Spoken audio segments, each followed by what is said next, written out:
Praise the Lord.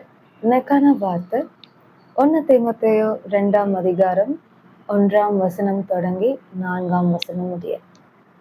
நான் பிரதானமாய் சொல்லுகிற புத்தி என்னவெனில், எல்லா மனுஷருக்காகவும் விண்ணப்பங்களையும் ஜெபங்களையும் வேண்டுதல்களையும் சோஸ்திரங்களையும் பண்ண வேண்டும்.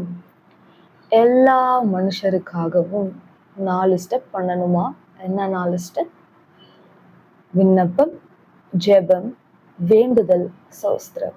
அடுத்த வசனம், நாம் எல்லா பக்தியோடும் நல்லொழுக்கத்தோடும் கலகமில்லாமல் அமைதலுள்ள ஜீவனம் பண்ணும்படிக்கு ராஜாக்களுக்காகவும் அதிகாரம் உள்ள யாவருக்காகவும் அப்படியே செய்ய வேண்டும். எப்படியே செய்ய வேண்டும்? ராஜாவுக்கும் அதிகாரம் உள்ள யாவருக்கும் விண்ணப்பம், ஜெபம், வேண்டுதல், சோஸ்திரம், இந்த 4ஐயும் செய்யணும்ட்டு நம்முடைய சத்திய வேதம் சொல்லுது. அதுக்கடுத்த வசனம் பாருங்க, நம்முடைய இரட்சகராகிய தேவனுக்கு முன்பாக அது நன்மையா இருக்கு, அது பிரியமுமா இருக்கு. 4ஆம் வசனம், எல்லா மனுஷரும் ரட்சிக்கப்படவும் சத்தியத்தை அறிகிற அறிவை அடையவும் அவர் சித்தம் உள்ளவராயிருக்கிறார். இதுல 2 விஷயத்தை பார்க்க முடியுது. எல்லா மனுஷரும் ரட்சிக்கப்படணுங்கிறது தேவனுக்கு பிரியமான ஒரு விஷயமா இருக்கு. எல்லா மனுஷனும் வார்த்தையை அறிந்து கொள்ளணுங்கிறது தேவனுக்கு பிரியமான விஷயமா இருக்கு. மொத்தத்துல இந்த 4 வசனத்தையும் சுருக்கமா சொல்லணும் அப்படின்னா, எல்லா மனுஷருக்கும் ராஜாக்களுக்கும் அதிகாரம் உள்ள யாவருக்கும் நாம ஒரு 4 பேசிக் ஸ்டெப்பை பண்ண வேண்டியிருக்கு. என்ன 4 பேசிக் ஸ்டெப்? இப்போ வாசிச்சபடி விண்ணப்பம் செய்யணும், ஜெபம் செய்யணும், வேண்டுதல் செய்யணும், சோஸ்திரம் செய்யணும். இந்த 3 டைப் ஆஃப் பகுதியான மக்களுக்கு, இந்த 3 டைப் ஆஃப் பகுதியான மக்களுக்கு, எல்லா மனுஷர் அப்படிங்கிற டைப், ராஜாக்கள் அப்படிங்கிற டைப், எல்லா அதிகாரம் உள்ள யாவருக்கும், இந்த 3 மனுஷருக்கும் கிறிஸ்தவர்களா இருக்கிற நாம செய்ய வேண்டிய முதல் பேசிக் ஸ்டெப் என்ன தெரியுமா? விண்ணப்பம், ஜெபம், வேண்டுதல், சோஸ்திரம் செய்யறது. நீங்க இப்ப என்ன கேட்கலாம், எல்லா மனுஷருக்காகவும் எப்படி பண்றது? எல்லா மனுஷரும் எனக்கு தெரிஞ்சாதானே என்னால பண்ண முடியும்னு கேட்கலாம். உங்களுக்கு தெரிஞ்ச ஃப்ரெண்ட்ஸ், உங்களுக்கு தெரிஞ்ச பழக்கப்பட்ட மக்கள், அவங்க மட்டும் இல்ல, நீங்க ஸ்கூல் போனாலும் சரி, காலேஜ் போனாலும் சரி, ஒரு ஒர்க்குக்கு போனாலும் சரி, இப்படிப்பட்ட இடங்களுக்கு போகும்போது டிராவல் பண்ணி தானே போறீங்க. டிராவல் பண்ணி போகும்போது எத்தனை ரட்சிக்கப்படாத ஜனங்களை நீங்க ரோட்ல பார்க்க முடியும்? ஒரு முஸ்லிமை பார்க்கலாம், இஸ்மவேலரின் சந்ததிகளை பார்க்கலாம், ஒரு ஹிந்து பிள்ளைகளை நிறைய பேரை பார்க்கலாம், இல்லை பிராமணர்களை பார்க்கலாம். இப்படி நிறைய விதமான கல்ச்சரஸ் பீப்புள் நிறைஞ்ச இடத்துல தான் நம்ம எல்லாருமே இருக்கோம். ஒவ்வொருத்தரையும் பார்க்கும் பொழுது கிறிஸ்தவர்களா இருக்கிற நம்மளுக்கு ஜெப தூபத்தை பரலோகத்துக்கு நேராக நம்ம ஏறெடுக்கணும்ட்டு ஒரு மனசு வருதா?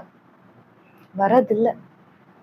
அவங்களெல்லாம் பார்க்கும்போது, கர்த்தாவே உங்களுடைய ரத்தத்தினால கழுவி ரட்சியுங்கப்பா, உண்மை அறிகிற அறிவுல வளரட்டும்பா, வேதத்துல வளரட்டும்பாட்டு நம்ம என்னைக்காவது ஜெபிக்கிறோமா? எல்லாருக்காகவும் வேண்டுதல் செய்யணும்னு சொல்லியிருக்கு. இதே வேதம் தான் சொல்லுது இடைவிடாமல் ஜெபின்ட்டு, இடைவிடாமல் ஜெபிக்கணும்ட்டு இதே வேதம் தான் சொல்லுது. இடைவிடாமல் ஜெபிக்கிறதுனா என்ன? முன்ன பின்ன தெரியாத ஒரு பர்சனை பார்க்கும் பொழுது இந்த ஒரு குட்டி ஜெப விதையை நீங்க விதைக்கணுங்கிறத தான் அந்த வசனம் மீன் பண்ணுது.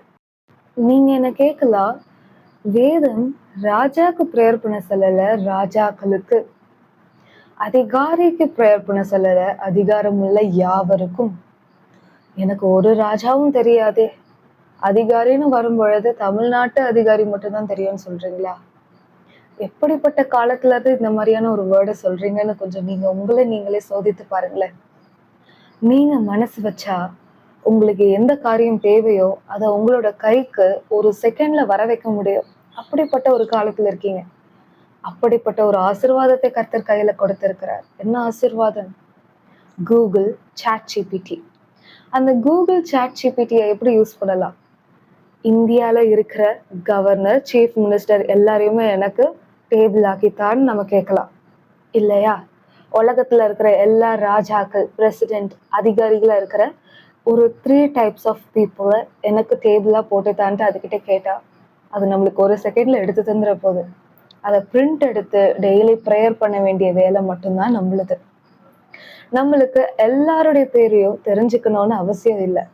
அப்படிப்பட்ட ஒரு காலத்துல நம்ம இல்லை. எல்லாமே ஈஸியா வர ஒரு காலத்துல இருக்கிறோம். எல்லாருடைய நேம்ஸையும் பிரிண்ட் எடுத்து வச்சு அந்த ஒவ்வொரு நேம்ஸையும் சொல்லி ஜெபதூபங்களையும் சோஸ்திரங்களையும் விண்ணப்பங்களையும் வேண்டுதல்களையும் ஏறெடுக்கும் பொழுது கர்த்தர் நம்ம மேல பிரியமா இருப்பார். கர்த்தர் நம்ம அவருக்கு நன்மையானதை செய்யறோம்னு சொல்லி நம்ம மேல பிரியமா இருப்பார்.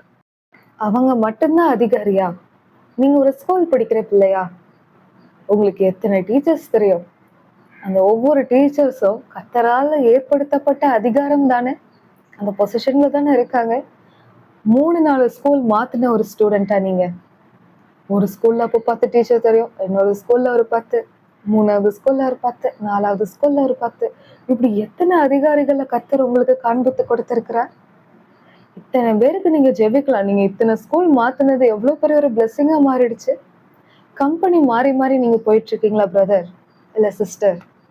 யோசிச்சு பாருங்க. எத்தனை ஃப்ரெண்ட்ஸ், எத்தனை கொலீக்ஸ், எத்தனை விதமான ஹெட்ஸை நீங்க மீட் பண்ணியிருக்கிறீங்க. ஒவ்வொருத்தரும் ஒரு அதிகாரத்துல உள்ளவங்க தானே.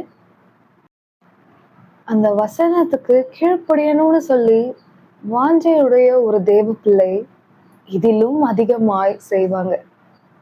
இது கொஞ்சம், கர்த்தர் பார்வையில் இது கொஞ்சம். ஆனா அந்த வசனத்துக்கு இன்னும் அதிகமா கீழ்ப்படியணும்னு ஆசைப்படும் பொழுது இதிலும் அதிகமா செய்வாங்க. இன்னைக்கு நீங்க எப்படிப்பட்டவங்களா இருக்கீங்க? நானும் என் ஃப்ரெண்டும் டிஸ்கஸ் பண்ணி ப்ரேயர் பண்ணி எங்களுக்கு கர்த்தர் வெளிப்படுத்தின இந்த விஷயங்களை நாங்க உங்களுக்கு இன்னைக்கு ஷேர் பண்ணியிருக்கிறோம். நீங்களும் இதை விட அதிகமா பண்றவங்களா இருக்கீங்களா? God bless you. மறக்காம கமெண்ட்ஸ்ல அந்த மெத்தட்ஸை ஷேர் பண்ணுங்க. இல்ல பண்றவங்களே இல்லையா? பரவாயில்ல, காட் பிளஸ் யூ. இன்னையில இருந்து நீங்க ஸ்டார்ட் பண்ணுங்க. ஏன்னா கர்த்தர் அது பண்ணும் பொழுது உங்க மேல பிரியமா இருக்கிறார். நீங்க கர்த்தருக்கு அது ஒரு நன்மை செய்யறதுக்கு ஈக்விவலண்டா இருக்கு. நான் சொல்லல, வேதம் சொல்லுது. வேதத்தின்படி இயேசுவின் நாமத்தில் ஆமென். God bless you.